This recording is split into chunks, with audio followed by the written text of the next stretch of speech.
That's what's up on the Kuldesac. What's your motive to keep going? I think I'm just I'm an active member of hip hop culture. Mm-hmm.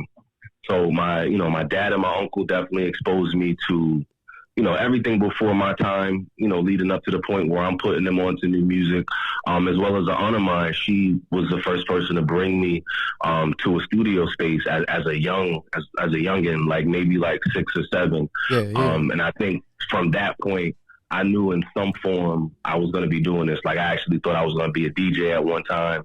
I had the XL Gemini 140s, but I kept breaking needles, so I wasn't really going to be a DJ. And then I thought I was going to be a producer, but I didn't have the patience for it. And then I picked the pen up. And Mighty was the sword. Nice. That's what's up. So when you say you don't have the patience, man, I mean, let's be honest, writing, you still got to have patience for writing. Sometimes you got that writer's block. So what was the difference then? What was the difference between producing and just, picking up the pen and putting your thoughts down? Is that just came out more naturally, your thoughts? Yeah, it's not a block for me because, like, with something that you want to do, you have to do it every day. So even if I just write and it's not something that goes on to something, it's like an exercise. It's like a muscle. You got to work it. So even if it doesn't go to something, I still make sure I'm actively working on my craft. But I give a lot of credit to producers because I can't sit there at the boards. I can't sit there clicking the mouse. I can't sit there. But when it comes to talking, as y'all can tell, we can do this all night. I can just write it. I can write it down and keep going. There we go. Yeah, and you have a lot of albums. You have a lot of music. Yeah, it's building a catalog. So I look at it as I'm gonna get my art out because that's really what's important for me. Yes. And then if something catches, then it's just a wealth of other music for that fan to listen to when they find that song that they like. Yeah. And any like artists that you mirrored? Because like, honestly, I'm going to be honest. When I'm listening to these tracks, I hear like a Cameron or a Joel's, kind of vibe, Definitely the era where I was really finding in the music, Dipset era. Definitely influences from Cam, Fab, Jim, Nas, Hove, Common, Talib. So that's kind of my era where I fell in love with it. But I don't turn my ear off to anything. Like, I listen to a wide range of music. So if it's hip hop, I'm at least gonna listen to it. No one really mentions in Kurt Cobain, and what happened to him, but like that caught my ear just because wanting to find out if you listen, like you said, you listen to other music outside of hip hop. What other music interests you? You know what? I like to listen to R&B a lot of old school R&B. Okay. But I like to listen to old country as well because it's a lot of storytelling in it. Yeah. It's a lot of storytelling in old country music. And I definitely like to be a storyteller in my music. I like to really set a scene, really, really paint a picture with the things that I rap. Oh, yeah, for sure. With the Sorry for Your Loss, you can totally paint a picture. You can close your eyes and you can vividly see what you're talking about. Mm-hmm. Yeah, I just try to make it to where, when you press play, it's an experience. And whether you want to ride to it, whether, whatever you're doing to it, whether you're getting up and getting ready for work, you outside getting money, you in the gym, I just want it to be an experience for the listener. Okay. And then I heard that B.I.G. used to listen to country music, so there you go. So I mean, I feel like he's one of the greatest. So I was like, if he did it, I can learn something from it also. There you go. I totally agree about that, man. Now, have you heard of this B.I.G. concert on the Metaverse that's going to be happening in December? I did. Okay. I think his mom, his family, they have ownership of his estate, so I totally support it. Once I found that out, I was like, okay, I can support this because that's what I was looking for. Yeah, it keeps his name alive. It keeps the music circulating. It's going to introduce him to a total new audience. Okay, yeah. Okay, a younger. I thought it was just gonna be like corporate money, and I was like, man, that ain't gonna fly, man. Like, dang. Yeah, I had a side eye at it at first too until I found out that his mom signed off on it, and they would, get a lot of the proceeds as well. So that's King in New York. So I definitely support it. Now with this metaverse, does that change the way you release your music in different platforms and how you use social media? Not quite for me. I'm definitely exploring it and learning more of it. But it's very niche. It's very niche for those people that are already submersed in the metaverse, to where that's still a market that I would have to break in. I need to master the market that I'm in now before I can advance there. Now, what about TikTok? Like, even like older hip hop heads are on that right now. So it's like it's another platform. Are you using it, or are you staying away from that one? I know. No, my real game is nice. I figured that one out. Okay, there you go. Nice. Yeah. See, okay, you're moving with intelligence over here now, trying to capture any momentum right now. Have to. And it's a great platform because it's almost like a music distribution platform. Yeah. What has changed from 2020, like with the pandemic first starting, to now, as far as your approach on social media? I don't think it changed. I think other than having to remain active on it, because during the pandemic, social media showed us how small the world really is if we use that tool properly. So it's just continuing to leverage it. Okay. Now I have to hit on this, man. You be out there working, opening for artists. I mean, I see Cassidy, I see Style P's and of the Lokes, I'm seeing all sorts of people over here. What's that action like, man? Tell us the experience. It's a learning experience when you get to open for an artist that you want to look up to, and that some people determine to be legend, especially when you're in that space with them and they can drop some jewels on you, as far as just staying true to yourself, honing in on your craft, even like little business things like, getting the back end first before you show up and stuff like that. And then just to be standing on the stage or be on the same flyer as, an artist that you got in your iPhone, Exactly. That, I mean, for me, if I was an artist, saw my name as just like an opening act like that with those performing, I'd just be mind blown, like just blessed. Like I'm celebrating that whole night. That stage is going to get torn up, Huge. It's an accomplishment. Like those definitely were, boxes checked on my list. Yeah. And how's your own little tours? I see you doing your thing out there. You doing little platforms, touring cities, making little, stages, hit them stages, making them lit. What's up? I'm gearing back up for it. I have someone that works with me on those bookings and PR and things like that. So definitely gearing back up for it. And that was one of the reasons for releasing the singles as well. So, you work the singles, then you identify which markets are reacting, and that's kind of how you scope out where you go. Nice. You got a whole team behind you. Look at this guy right here on it. And have to. We're only as strong as our village. There you go. Yeah. You mentioned you were working with some PR. A couple years ago, you had a billboard in Times Square. Yes. For the Love Me Not. Tell us a little bit more about that. One. I just wanted to get it out there. I wanted to kind of make a splash with the release of that project, as well as for the video Rose Petals. So it was an experience to see your name in Times Square, like that center of the universe. Right. And it's for artists, it's doing research. It's doing research and identifying ways to market yourself and push yourself in front of a maximum amount of people. Right. And that is the spot right there. No, it was huge. I definitely want to continue doing it. I want to do it in other cities as well. I believe we did one in Charlotte, North Carolina as well. So I want to do it in the markets where my music has the most reach, so that I can start building that visibility there also. There you go. You mentioned, you were mentioned earlier about working with several producers for these upcoming projects. Who are you working with? Mainly, my main producer is Remo Wills. Another producer of mine, DJ Lil Tone. Another producer of mine, J Tech. All of these are people that I've known, 10 plus years. So, we kind of have our understanding with each other. Oh, let me not forget to mention my man Crazy Fingers. I just started working with him in the last 2 years also. And we all have different sounds that we create together, like records that I get from Remo are going to sound very different than records that I get from Crazy Fingers or from Tech or from DJ Lil Tone. And I'm a Wu-Tang fan, so I'm like, I got different chambers.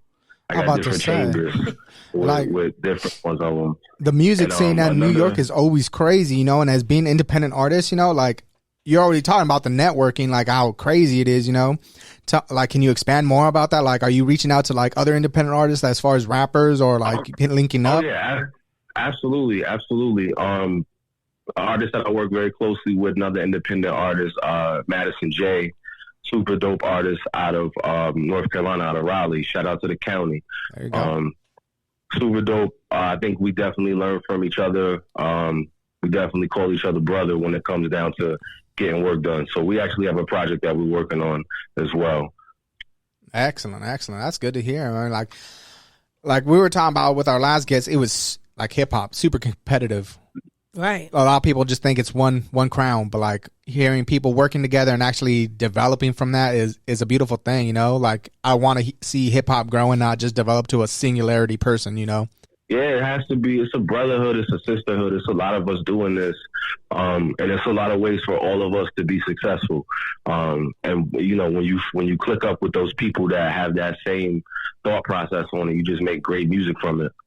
What's the scene like out there? Like, I'm curious about what everyone's doing like in the independent community. I mean, it was a similar question to what he just asked, but like, how are you networking out there? You just have to be active. It's out, even if it's outside of music. Like, of course, it's like the clothing culture, the sneaker culture. Yeah.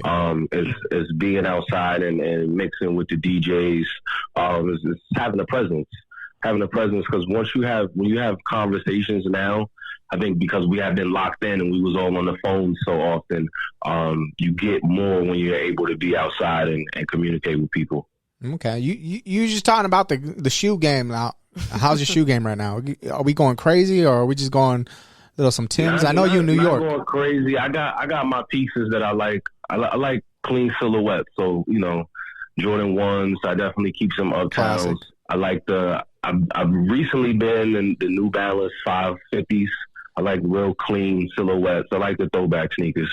For some reason, the New Balances are hitting right now. I don't know what they're doing. Like just the little design changes that they've been doing on the new ones, man.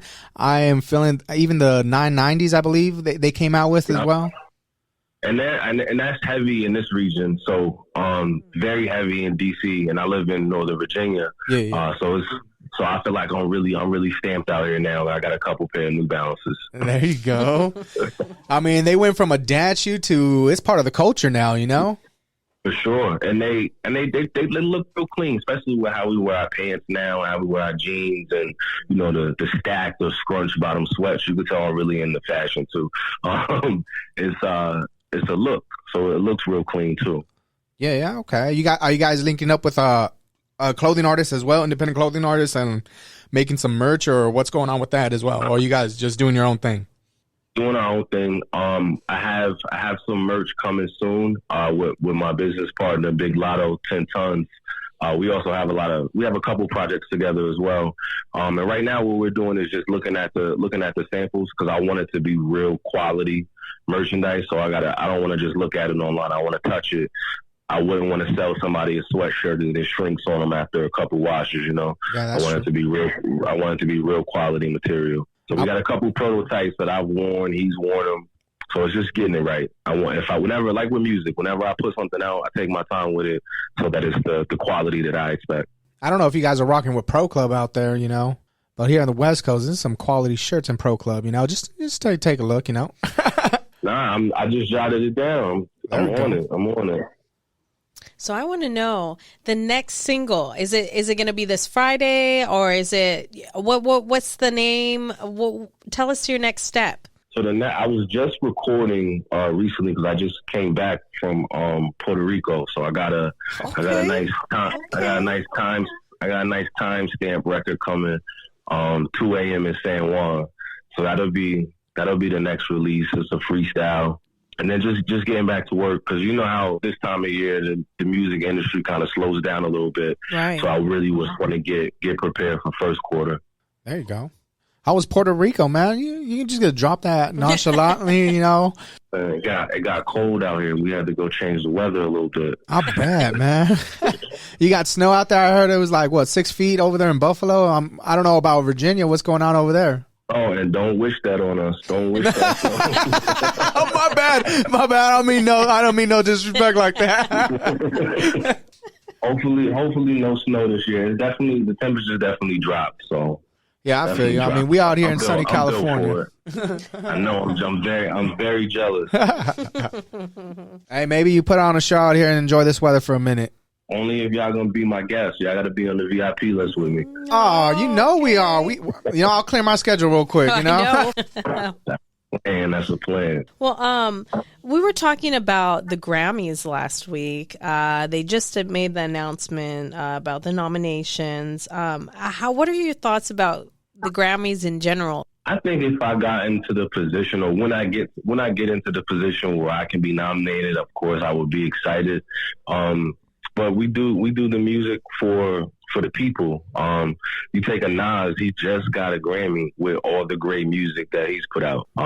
So especially with hip hop, like can we really weigh the credibility of the Grammys? There you go. Yeah. In our culture, you know. Yep, that's what I was talking about. Yeah, Like it's like not it's cool for the R&B and the pop and all that, but as far as the rap or the hip hop culture, like it's different. It's not matching up. You know, the energy's not matching up. It's definitely not matching up. But I do like when hip hop is celebrated in that space. Yeah, no doubt. I mean, to be honest, hip hop is the main draw of the Grammys. I feel like every time they got the best performers. Like, yeah, you won't get a Taylor Swift or whatnot, but and they're like the most disrespected genre. Like, exactly, like damn in nominations. You know, I guess it's been like forever. You know, they want the culture, but not let us in. There we go. You hit it right on the head. It's the biggest genre in the world, and it's not celebrated as it should be. But I think within hip hop collectively, we need to get back to celebrating the culture, like whether it be Double XL launching an award show, or even the regional events. We have to all participate in those, because we gotta put the culture first. Right. Now, what about like events like Complex Con? Mm-hmm. What do you think about those? Right. I think those are dope. I think it's definitely it's still some corporate in it, but we need that. But I think that's definitely representative for sure. Okay. Like I know you guys probably just saw the video of Kanye walking through and everything that caused that Complex Con. Oh, was he in Long Beach over here? I'm not sure what the location was, but there was a video and he just walked through, and of course you see Kanye and people went crazy. Yeah. That's like our city. we were a city over. We're Long Beach's neighbor, and we were just talking about Complex Con last week. Well, you totally missed that Kanye for sure. Yeah, we totally Kanye just completely went over our heads. Yeah, we didn't hear about that. That's crazy. So you guys are by Long Beach. What's that, like Lakewood or something like that? Lakewood. Yep. Okay. Yeah. How? Wait. Did you look that up, or do you know? Like, what's going? People don't just say what Lakewood. I have a lot of family in Cali, in Southern California and Northern California. My uncle actually lives in Long Beach, and every time I go out there, I get a nice tour of the area when I visit him. All right. Lakewood's my hometown, so that's why we have the station here. So. Yeah. Nice. Next time we'll have you live in person. You've got to come. You have to. I'll pull up. We over here drinking. We over here smoking a little. We can have fun. I got the vibes going. We have the vibes going for sure.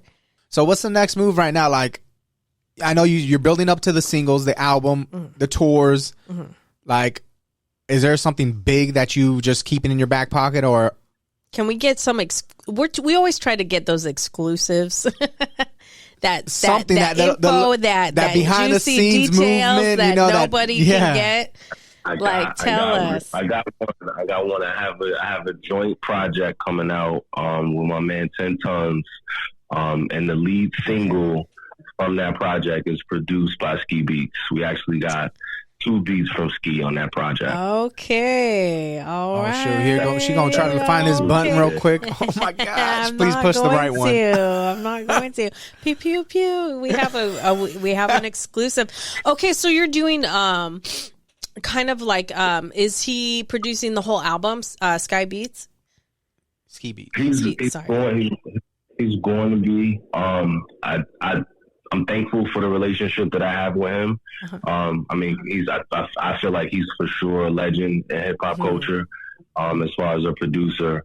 And I have that relationship with him where I can speak with him and, can I get some beats? Can we work something out? So I definitely want to get a full project produced by him, and that'll be in the future as well. That would be dope. We just had 2 artists from Baltimore, and they did like a trio collaboration where they had one producer for the album, and then it was 2 artists, and they went back and forth. As we said before, we're excited to see this in hip hop. We're excited to see these joint collaborations and this unity with conscious hip hop. It's just incredible. Absolutely. Baltimore has a nice scene. I was just up there recently for DJ Paul's show. DJ Paul's touring. And we went up for that, and it was a lot of local Baltimore artists there. So it was good to be in that mix as well. Put face to some of the names and interact in that space as well. Nice. And that was 3-6 Mafia, right, DJ? Yeah. Yeah, it was it was DJ just himself. Yeah. So, how much of West Coast do you listen to? We're here in Cali. You come out here in Long Beach. Do you have any influences, like as far as West Coast artists? Oh, for sure. I mean, definitely Death Row, definitely Dre. I think DOC is the greatest story that we didn't get to hear. Love Black Hippie. I love Absol, J Rock. Outside of LA, I like what's my man name? Mitchie Slick. I think he's dope. I think he's from San Diego. And then there's a lot of artists in the Bay that I listen to as well. Okay. So just turning little page real quick. The way that hip hop is going and all the unfortunate deaths that's happening, like how does that change your view, and how does that change the way you move throughout the city now and do live performances? For me, it doesn't change. You just have to be wise, be mindful. At a certain point, it's time to go home. At a certain point, it's time to look at yourself as a professional. You can't hang out like that anymore. Yeah. It's very unfortunate for these artists, their families and everything like that. But we have to just take a look at the landscape and say, okay, what needs to change? And if you can't change, unfortunately, you got to use this word. If you can't change the ops, then you got to change how you move. I mean, like I said, like Takeoff, tragedy. Right. And then we got so many Nipsey, just chilling in front, it just time and time again. And then PNB Rock, And even Drakeo out there. Yeah, exactly. Draco the Ruler. Yeah, inside of a festival. That's what I'm talking about. Like, no one's safe at any particular time, not even at a well-secured area, Yeah, it's a tragedy, but yeah. I mean, I'm glad it hasn't affected you in the way you move, but at least your conscience about it, like, hey, we got to go now. It's time to bounce. Oh, for sure. Like, I'm one of those people that in the restaurant, I got to see the entrance, the exit where I'm sitting. Right. Just because you got to be mindful of your surroundings. Right, that head in the swivel, like sometimes people looking at you like you tweaking, like, nah, I'm just trying to watch out for myself real quick. Right. Exactly. The goal is always make it home. Yeah, exactly. We had the Ryan Show FM out here. Ryan Vernell flew out from New York, and he came out here. We took him for a little tour of LA, and we went to Roscoe's Chicken. And this was like a couple weeks after the passing, and it was like we went to the one in Long Beach, right? By the beach, and and there were like security guards, like fully strapped, like right in the front, 2 of them, and like he. It's like that's where we are. That's where we are now. Yeah. That's where we are now because it's so, so much loss and so much violence that unfortunately comes along with this culture that doesn't have to be there. But we also just have to be accountable for it. Yeah, and it's becoming, like you said, this is like almost a norm thing because with the, club shooting and then the Walmart shooting, I thought it was weird. I used to go to Texas and go to church, with my brother's family, and there'd be like 4 police cars there and they'd be strapped. And I used to be like, oh, this is kind of like weird. And then as years progressed, now I'm glad that they're there and I feel safe that they're there. And I look at it as a normal thing. Yeah, it's one of those things where it's not the firearm, it's person. Like I personally carry.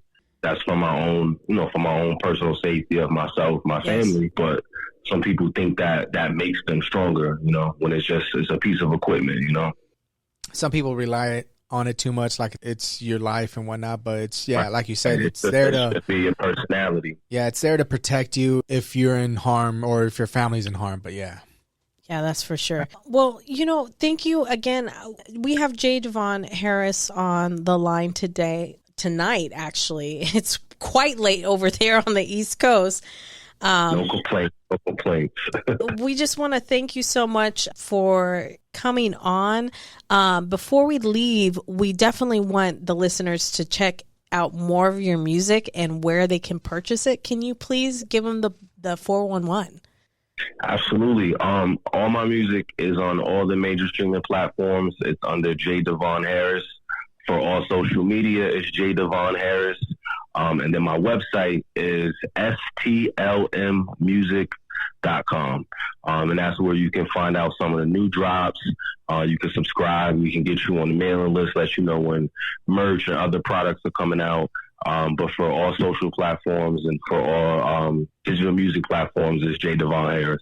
Beautiful. And thank you for coming out and just speaking with us, chilling with us, hanging out, chopping it up, getting a little intimate, finding out your background and history, Yeah. Appreciate that. No, thank you guys for having me and, for having this space for artists like myself to, come on and speak and, promote themselves and just have conversations about our artistry. Nice. And I got to ask you real quick, you watching the World Cup? I have been. I don't keep up with enough of the teams. I know the United States got out there calling it soccer and not calling it football, embarrassing us. But okay, you thought you ain't paying attention? You ain't get a root for the U.S. real quick or not? No. We're not the best at it. I feel it. We got to be honest. We're not the best at it. Yeah, that's true. Oh my gosh. Well, thank you so much. We're going to go ahead and play some more independent music, but shout out to Tamika from Ginger Snaps and Purple Tea for getting this interview together. We appreciate it. And J Davon Harris, we appreciate your time this evening. Y'all need to check him out. Man, go purchase his music. Go support independent music. We can do it without this corporation. I'm telling you, we're doing it right now. Let's spread the love, y'all. Yes. Thank y'all so much. All right. We'll be back soon. You're listening to the Kuldesac Krew on TKK Radio. Let's go. That's what's up on the Kuldesac.